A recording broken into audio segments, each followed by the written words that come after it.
사무엘의 말이 온 이스라엘에 전파되니라. 이스라엘은 나가서 블레셋 사람들과 싸우려고 에베네셀 곁에 진치고 블레셋 사람들은 아벡에 진쳤더니 블레셋 사람들이 이스라엘에 대하여 전열을 벌이니라. 그 둘이 싸우다가 이스라엘이 블레셋 사람들 앞에서 패하여 그들에게 전쟁에서 죽임을 당한 군사가 4,000명 가량이라. 백성이 진영으로 돌아오매 이스라엘 장로들이 이르되 여호와께서 어찌하여 우리에게 오늘 블레셋 사람들 앞에 패하게 하셨는고 여호와의 언약궤를 실로에서 우리에게로 가져다가 우리 중에 있게 하여 그것으로 우리를 우리 원수들의 손에서 구원하게 하자 하니 이에 백성이 실로에 사람을 보내어 그룹 사이에 계신 만군의 여호와의 언약궤를 거기서 가져왔고 엘리의 두 아들 홈니와 비느하스는 하나님의 언약궤와 함께 거기에 있었더라. 여호와의 언약궤가 진영에 들어올 때 온 이스라엘이 큰 소리로 외치매 땅이 울린지라. 블레셋 사람이 그 외치는 소리를 듣고 이르되 히브리 진영에서 큰 소리로 외침은 어찌 됨이냐 하다가 여호와의 궤가 진영에 들어온 줄을 깨달은지라. 블레셋 사람이 두려워하여 이르되 신이 진영에 이르렀도다 하고 또 이르되 우리에게 화로다. 전날에는 이런 일이 없었도다.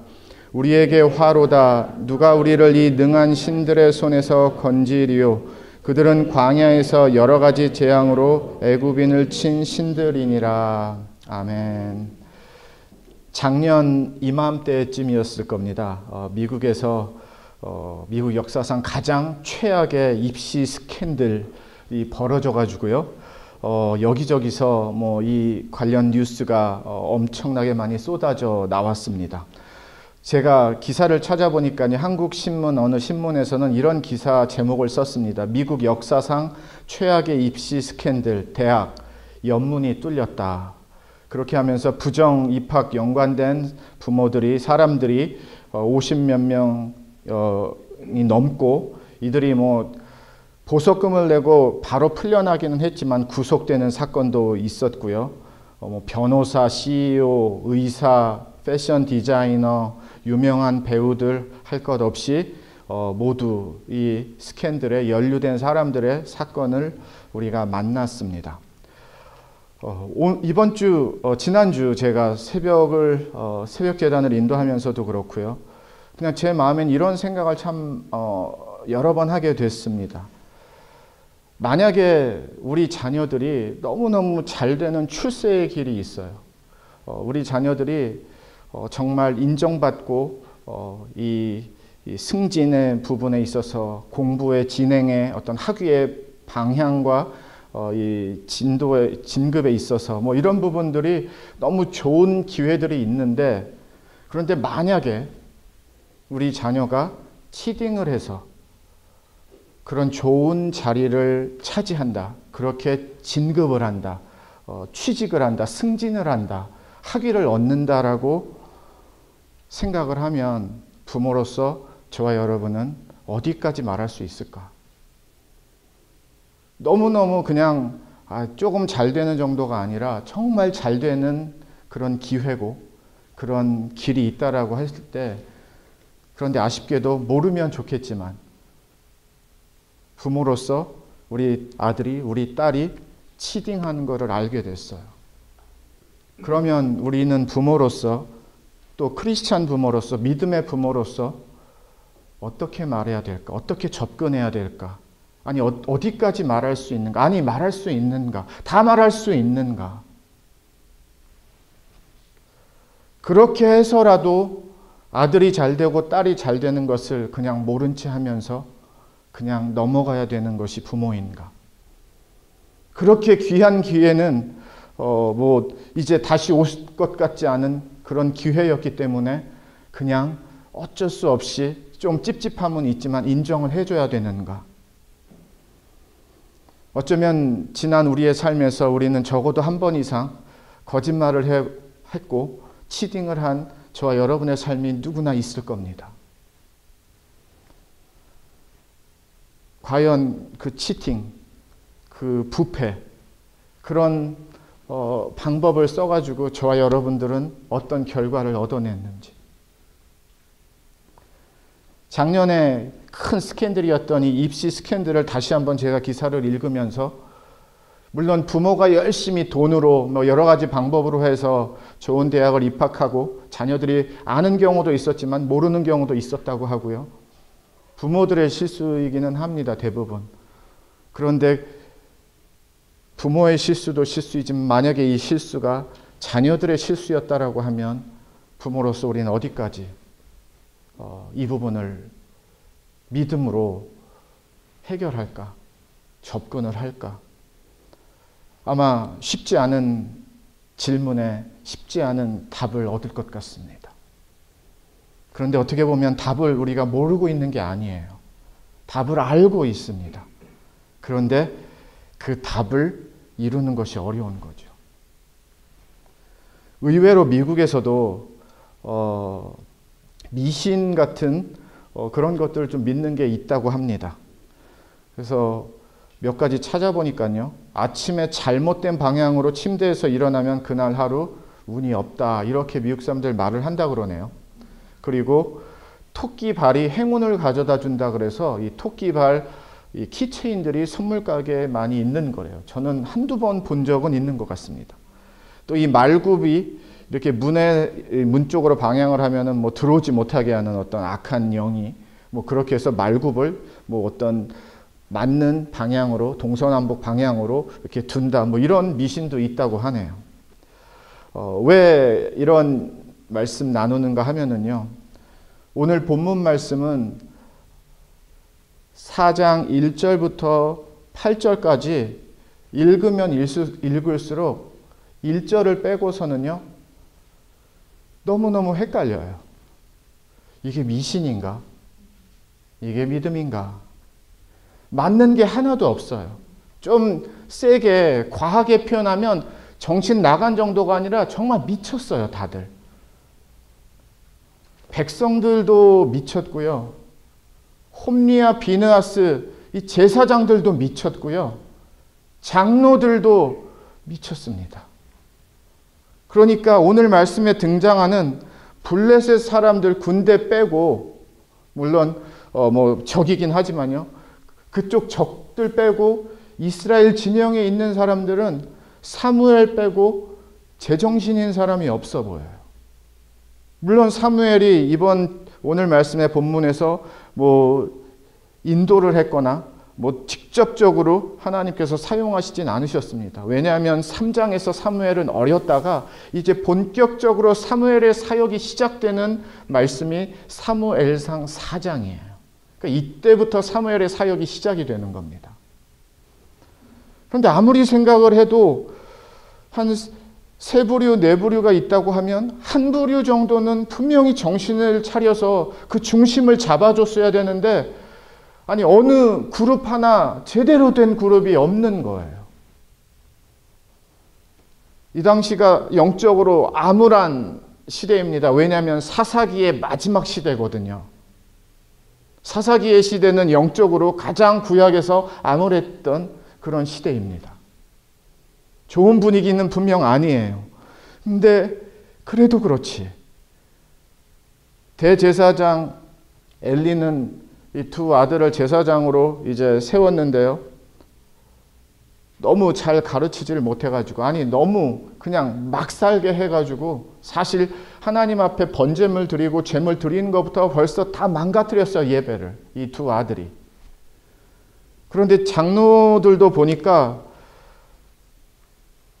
완전히 하나님을 믿는 것이 진짜 믿는 게 아니라 믿는 척하는 그런 모습들이 또 보이고요. 군사들은 말할 것도 없고요.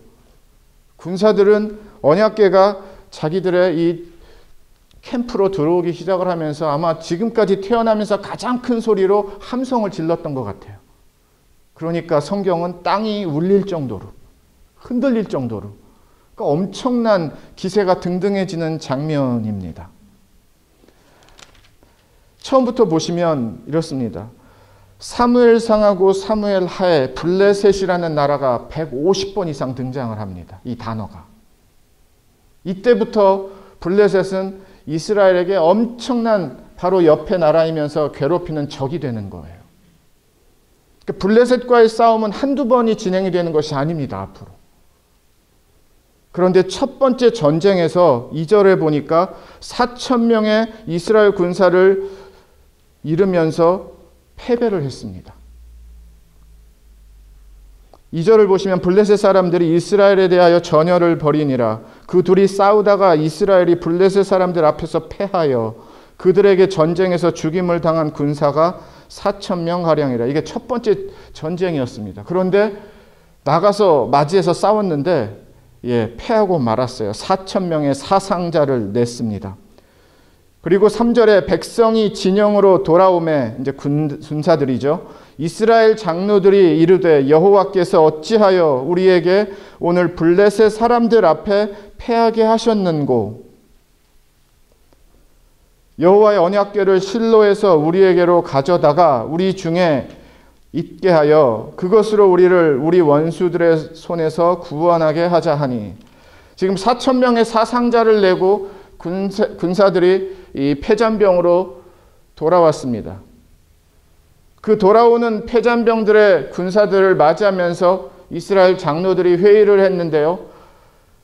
질문은 맞았어요. 여호와께서 어찌하여 우리에게 오늘 블레셋 사람들 앞에서 패하게 하셨는고. 이 질문은 옳은 질문입니다. 해야 되는 질문이에요.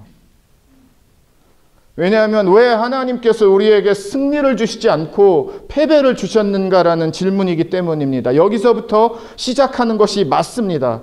그런데 그 다음을 보니까 여호와의 언약궤를 실로에 있는 여기 있는 여호와의 언약궤를 우리가 군사들에게 갖다 주면 되겠다.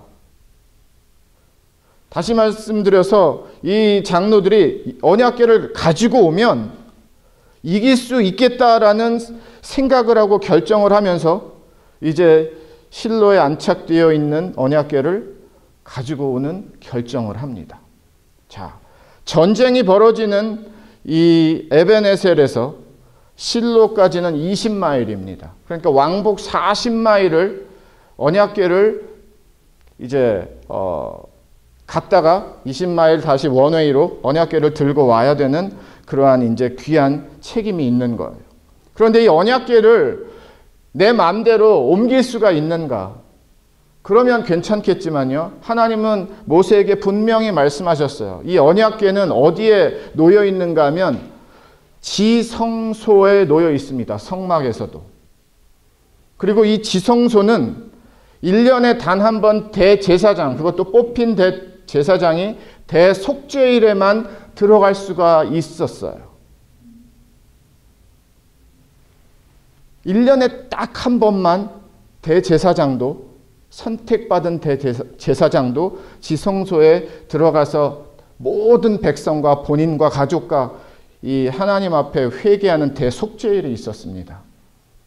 그때 거기서 속죄를 하는 거거든요. 그때 언약궤를 볼 수 있는 거예요.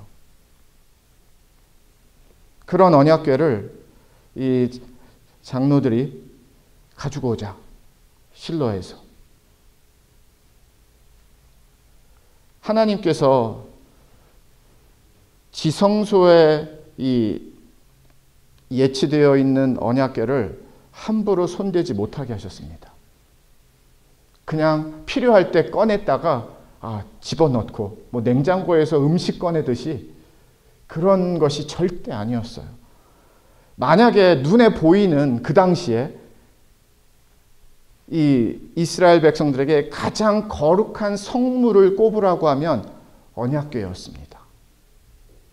하나님의 상징이었고요. 하나님의 임재와 하나님의 능력의 가장 확실한 상징이 언약궤였기 때문이에요. 그런 하나님의 상징과 임재 언약궤가 하나님 허락도 받지 않고, 허락 맡을 수도 없고 해서는 안 되는데, 전쟁에서 진 다음에 왜 졌는가 생각해 보니까 언약궤가 없었던 거예요. 언약궤를 가져오면 이길 것 같은 거예요. 그래서 결정을 해서 20마일 떨어진 곳에서 지성소에 들어가서 허락도 받지 않고 해서는 안 되는 이 일을 누가 허락을 해주고 누가 추진을 했어요? 예, 그 당시 제사장이었던 홈리와 비느하스, 엘리 제사장의 두 아들들이 이거를 허락을 해버린 거예요. 그리고 이 전쟁터로 들고 왔습니다. 그걸 보자마자 이 4,000명의 사상자를 낸 이스라엘 군대가 완전히 분위기가 다운돼 있다가 언약궤가 들어오는 모습을 보고서 엄청나게 함성을 지르면서 이 기운이 회복이 되고 분위기가 회복이 되는 장면이 오늘 말씀에 등장하는 겁니다. 어느 정도로 이 소리와 함성이 컸는지 적군인 블레셋이 들어서도 깜짝 놀랄 정도로. 그리고 이제는 아이고 전쟁 해보나마나 우리가 지겠네 이럴 마음이 들 정도로 이스라엘 군대 함성은 대단했습니다. 오늘 8절까지 말씀에서 진행되는 분위기로 봐서는요, 이 전쟁은 하나마나예요. 벌써 마음으로는 이 분위기로는요, 이스라엘이 군대가 벌써 압도하면서 이겨버렸습니다. 제가 오늘 설교 제목을 이겼을까요? 졌을까요? 이런 제목을 사용했습니다. 왜냐하면 물론 성경을 아시는 분들은 어떤 결말이 있을 다 아실 거예요. 그러나 혹시 모르신다면 굳이 지금 보시지 않으셔도 돼요. 지금 진행되어지는 한 절 한 절의 상황을 보면 질 수 없는 전쟁이에요. 완전히 블레셋 군대는 두려움과 무서움으로 쫄아 있습니다. 싸우고 싶은 게 아니에요.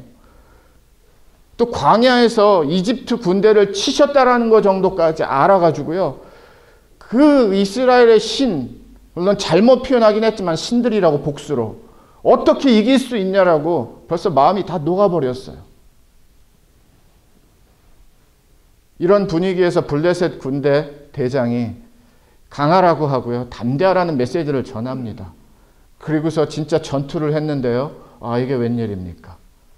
이스라엘 군대가 완패를 당해버립니다. 이럴 수가 없는데. 분위기가 전혀 그렇지 않았거든요. 4만 명가량의 사상자를 냅니다. 4,000명이 아니에요. 10배가 넘는 완전한 패배였어요. 분위기가 얼마나 중요한지 여러분 아시잖아요. 이 기선제압이 얼마나 중요한지 아시잖아요. 특히 전쟁에서는 얼마나 더하겠습니까? 이게 죽고 사는 전쟁터에서는. 그런데 거의 게임이 되지 않을 정도로 이렇게 차이가 났던 이 분위기가 막상 전쟁을 해보니까 이스라엘이 완패를 당하게 됩니다. 4장 2절부터 그래서 10절까지는요. 제대로 된 게 하나도 없어요. 온전히 진행이 되는 게 하나도 없어요. 다 어긋났어요. 저는 오늘 말씀을 통해서 왜 이렇게 됐을까? 하나님이 분명히 다 보고 계셨을 텐데 이 기운찬 이 이스라엘 백성들의 함성을 들으면서 이들은 이길 거라고 생각을 했었어요. 왜? 언약궤가 그들과 함께 하니까. 하나님의 임재의 상징, 하나님의 능력의 상징, 하나님이 우리와 함께 하신다라는 상징이 바로 옆에 있으니까 이제는 블레셋 군대가 두렵지 않았던 겁니다. 만약에 그게 진짜였다면 이 전쟁에서 질 수가 없었는데 이 전쟁에서 완패와 대패를 하고 맙니다. 하나님이 도저히 이 전쟁 가운데 함께 하실 수가 없었나 보세요. 제가 묵상하면서 왜 하나님이 조금이라도 안 도와주셨을까? 왜 하나님이 나중에 정리를 하시고 이 전쟁 후에 왜 그렇게 안 하시고 완패를 그냥 하나님은 보고만 계셨을까? 시작부터 다 잘못됐습니다. 오늘의 말씀의 이 백성들의 출발은. 한 2달쯤 됐습니다. 송구영신 예배 때 말씀 기억하시나요? 사무엘상 7장이었습니다. 그때 우리가 하나님께서 우리에게 주신 이 성경의 메시지가 에베네셀이었어요. 지금까지 인도하신 하나님, 에베네셀의 하나님.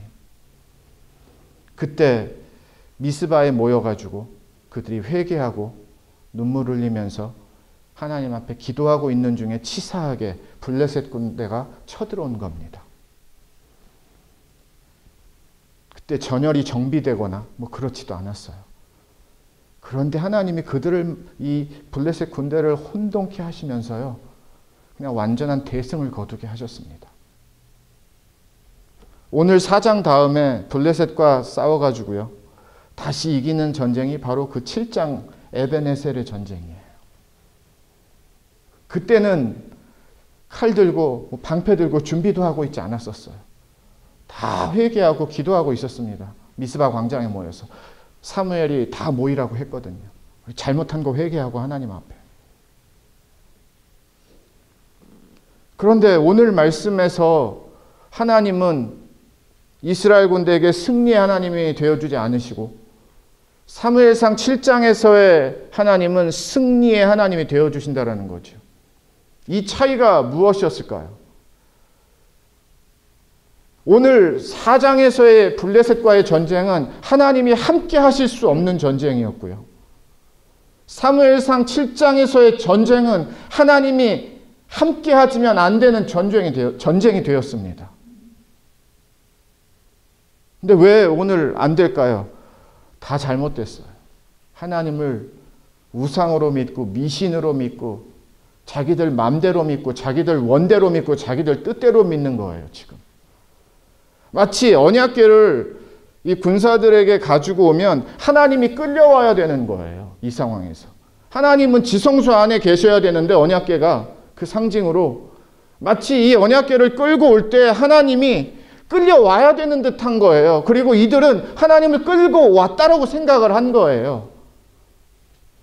그냥 하나님이 우리 편이니까 내 맘대로 내가 원하는 대로 내가 해석하는 대로 내 방법대로 그냥 하나님의 이름만 갖다 넣으면은, 언약궤라는 이름만 적용해버리면은 거기서 하나님이 다 역사하시고 다 도와주시고 다 살아계신 하나님이라고 증거하실 것과 같이 그렇게 착각하고 믿었다가 완전 낭패를 보게 되지요.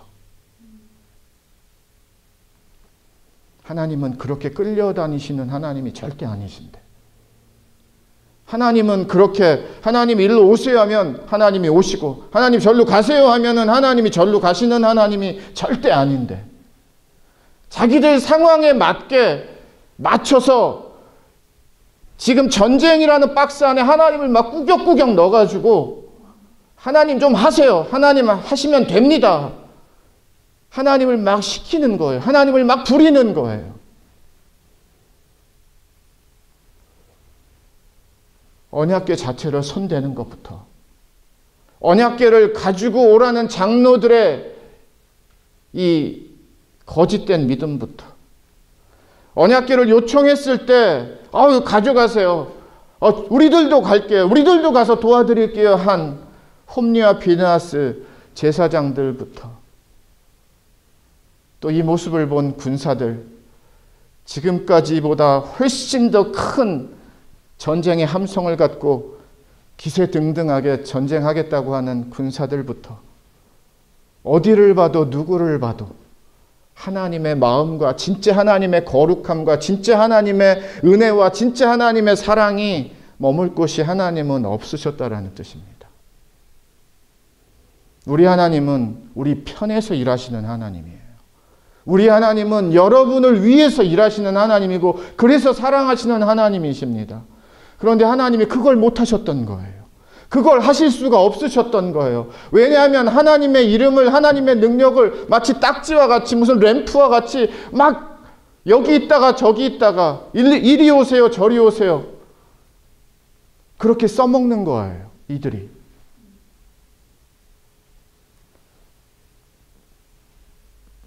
그러니까 하나님도 그냥 가만히 계실 수밖에. 아니, 이 전쟁에 하나님이 주어가 되어주시고 동사가 되어주시고 대장이 되어주실 수가 없는 하나님이 되셨던 거예요.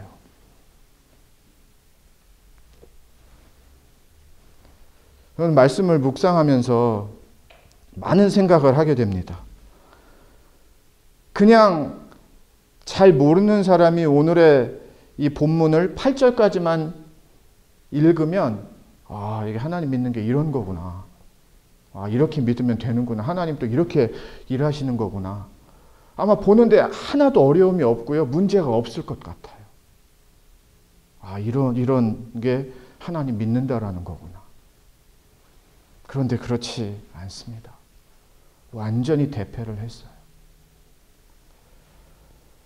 저와 여러분이 하나님의 자녀로, 예수의 자녀로, 크리스찬으로, 믿음으로 살아가고 있습니다.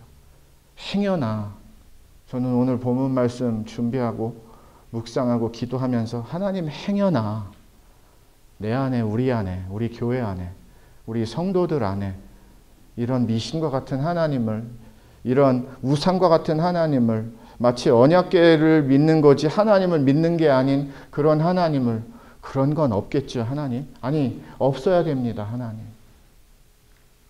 하나님은 언약궤 안에 머무시는 하나님이 아니에요. 언약궤보다 훨씬 더 크신 하나님이에요. 언약궤가 있고 없고 때문에 하나님이 전쟁에서 승리를 주시고 안 주시고를 결정하시는 하나님이 아니시라는 뜻입니다. 저와 여러분의 삶에서 이 상황에서 저 상황에서 하나님의 이름 하나 끌어다가 하나님의 이름으로 한번 기도했다가 그래가지고 하나님의 뜻이 이루어지고 하나님이 내가 원하는 대로 인도해 주시는, 그렇게 나에게 이용당하는, 그렇게 내가 원하는 대로 하나님이 다 순종하시는 그런 하나님이 아니시라는 거예요. 그런데 너무 많은 경우에 현대 크리스찬들이, 그 안에 우리도 들어가 있습니다. 하나님을 그렇게 믿으려고 해요. 하나님을 그렇게 만나려고 해요.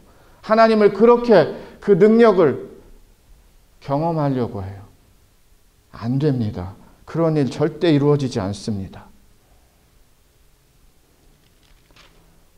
사무엘상 7장에서 왜 전쟁의 승리가 있었는가 하면 하나님과 관계가 회복이 되었기 때문이었어요. 지금 이 4장에서는요, 하나님과의 관계가 완전히 깨져버렸어요. 어그러졌습니다. 하나님 찾지도 않았어요, 제대로. 예배 망가진 거 보세요. 홈리와 비느하스 보세요. 그냥 자기 마음대로 다 해버렸어요. 그리고 그런 예배 번제물이 좋다라고 했고요. 하나님과의 관계 완전히 다 어그러져 있는데 전쟁이니까 또 전쟁에서는 그냥 하나님이 도와주시겠지 하고 하나님의 이름으로 하나님의 언약궤 가지고 있으면 되겠지 해가지고 그런 결정하고, 하나님이 능력이 아니라 언약궤가 능력이 되어버린 거예요. 언약궤가 없어서 졌대요. 티네이저 목동 다윗은 골리앗과 싸우기 전에 이런 믿음의 선포를 합니다.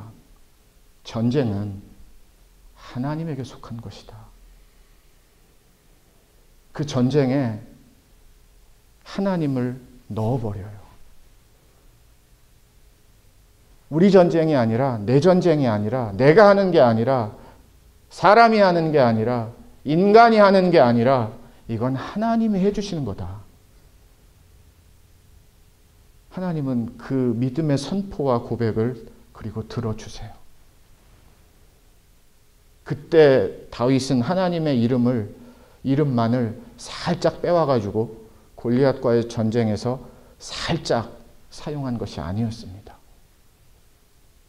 다윗은 진짜 이 전쟁이 하나님이 함께 하시지 않으면 안 되고, 그러나 하나님이 함께 하시면 골리앗이 거인이라도, 블레셋 군대가 강한 군대라도 하나님을 당해낼 수 없다라는 믿음이 있었기 때문이었어요. 하나님 믿는 것을, 예수님 믿는 것을 미신같이 우상을 믿듯이 믿지 않는 저와 여러분이 되기를 먼저 주님의 이름으로 축원을 드립니다. 부적 아시죠? 저도 성도들이 한 2번 정도 상담한 적이 있습니다. 목사님 부모님이 한국에서 절을 다니시는데 이렇게 부적 비싼 거를 해서 저한테 주셨어요. 가지고 다닙니다. 어떻게 해야 될까요? 그런 상담 받은 적 2번 있습니다. 당연히 정리하셔야 된다고 하죠. 부적이 행운의 여신인 거예요. 수호신인 거예요. 그게 없으면 불안한 거예요. 하나님의 이름도 마찬가지입니다. 이들에게 전쟁이 있어서 하나님의 이 언약궤가 없으면 그게 부적이 돼버렸어요. 불안한 거예요. 그런데 부적과 같이 언약궤가 그들과 함께하면 이긴다라는 확신이 있었던 거예요. 힘이 날 거라는 걸 알았던 거예요. 그리고 진짜 힘이 났어요. 확신도 들었어요. 그런데 결과는 완패였어요. 언약궤는 하나님의 임재의 상징임에는 틀림이 없습니다. 그렇지만 하나님이 이 언약궤 때문에 언약궤에 다니는 대로만 하나님이 다니시는 것도 아니고요.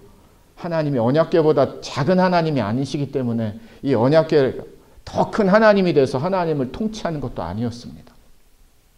결국 오늘 말씀에 등장하는 사사기 마지막 시대에 그리고 사무엘 선지자가 이제 사역을 시작해야 되는 이 시대에 영적인 하나님의 자녀들의 컨디션이 얼마나 열악한지, 그거는 위에서부터 아래까지, 아래서부터 위에까지 얼마나 썩었는지, 얼마나 부패가 됐는지, 얼마나 기준을 잃어버리고 질서를 잃어버리고 거룩이라는 단어를 잃어버렸는지, 그리고서 하나님 찾고 하나님 막 하니까 하나도 통하지가 않는 거예요.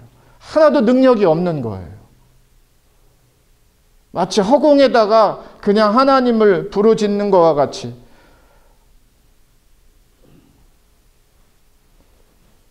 저는 그래서 혹시라도 저와 여러분이 하나님 앞에 죄송한 마음이 있다면, 조금이라도 내가 하나님을, 오늘 말씀 정도까지는 아니지만 나도 하나님의 이름을, 하나님의 능력을 내 입맛에 맞게, 내 구미에 맞게, 내 상황에 맞게 조금 매니플레이트 해가지고 막 이렇게 조금 조작해가지고 조금 막 두들겨 맞춰가지고 끼워 맞춰가지고 이렇게 막 돼야 되고 하나님 하셔야 되고, 그런 욕심이 좀 과한 부분이 있다면 다른 어떤 것보다도 저는 오늘의 말씀의 이 가르침의 교훈을 삼아 하나님과의 그 좀 어리석은 우리의 마음에, 우리의 삶에, 우리의 상황의 정리가 좀 온전히 이루어지는 그런 예배와 말씀이 되기를 주님의 이름으로 축원을 드립니다. 그게 회복이 되지 않으면 하나님 일하시기가 너무 어려우세요. 여러분 가정 안에서, 일터 안에서, 자녀들 안에서 치딩하고 부정부패로 우리 잘 됐습니다, 잘 나갑니다, 하나님 앞에 절대 이렇게 말 못하잖아요. 우리는 하나님 방법으로만, 우리는 하나님 길로만 가야 되는 하나님의 자녀들이거든요. 전쟁도 내가 하는 것이 아니라 하나님이 해주시지 않으면 안 됩니다라는 그 믿음으로 전쟁을 하는 사람들이거든요. 다시 한번 믿음의 권면을 드립니다. 3만 명이 죽었습니다. 4만 명이 아니었네요. 결국에는 패해버렸어요. 완패를 해버렸습니다. 전쟁 2번을 잃은 거예요. 그러니까 하나님이 회복하시는 길은 딱 하나 있습니다. 그리고 우리도 그 길밖에는 회복할 길이 없어요. 하나님 앞에 무릎 꿇고 저와 여러분의 어리석음과 부끄러움과 잘못됨을 회개하는 겁니다. 그러면 하나님의 진짜 살아 역사하시는, 주가 일하시는 하나님이다, 주가 살아계신 하나님이다의 그 하나님의 능력이 우리의 삶에 하나님이 더 잘 느끼고 체험할 수 있도록 하나님이 임하여 우리와 함께 해주시는 그런 하나님이 되어주실 줄 믿습니다. 돌파구를 원하시고 뭔가 길을 원하신 그런 간절함이 있으시다면 그걸 먼저, 해결을 먼저 구하지 마시고 오늘 말씀과 같이 내 안에 있는 하나님을 미신과 같이, 우상과 같이 믿는 그런 잡초와 같은 마음들을 다 먼저 제거하시기를 바랍니다.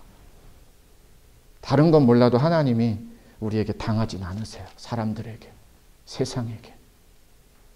참되시기 때문에, 진짜이시기 때문에 진짜 믿음인지 믿는 척인지 언약궤를 믿는 건지 나를 믿는 건지 하나님은 너무너무 기가 막히게 잘 아세요. 저와 여러분 안에서.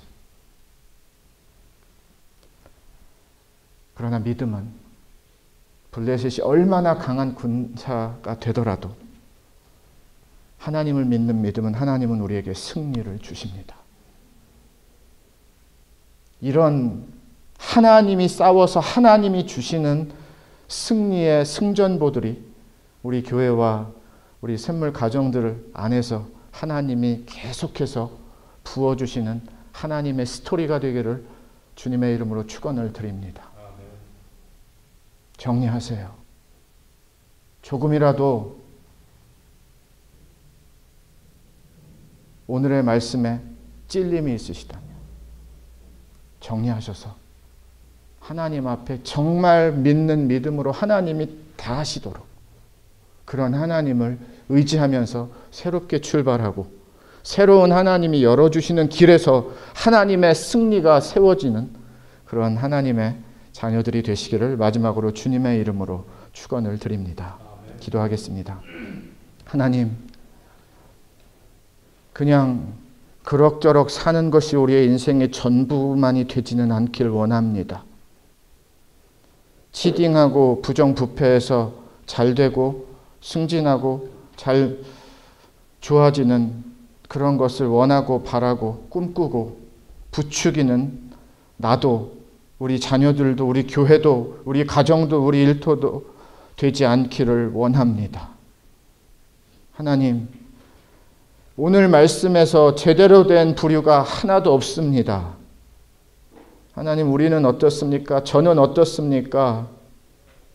하나님, 조금이라도 찔림이 있다면 하나님을 마치 내가 이용하려고 하고 하나님 이쪽으로 오세요. 왜 안 오세요? 했고 하나님 이건 하셔야죠. 저건 하셔야죠.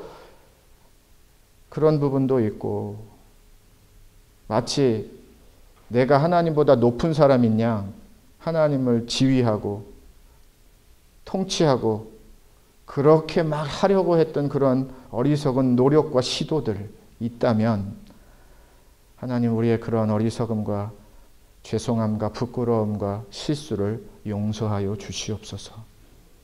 그리고 정말 하나님을 믿는 믿음으로 하나님께 나아가게 하여 주시옵소서.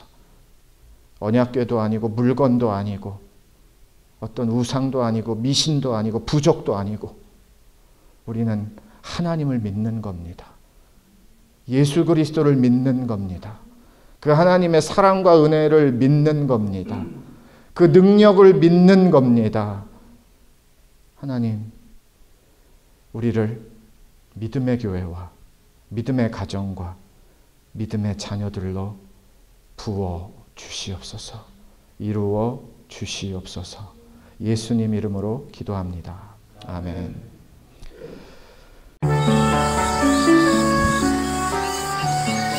예수님만을 생각하는 교회 발란시아 성북교회는 25,222 와일리 캐년 로드에 있으며 전화번호 661-219-5434 웹사이트는 www.샘물.org입니다.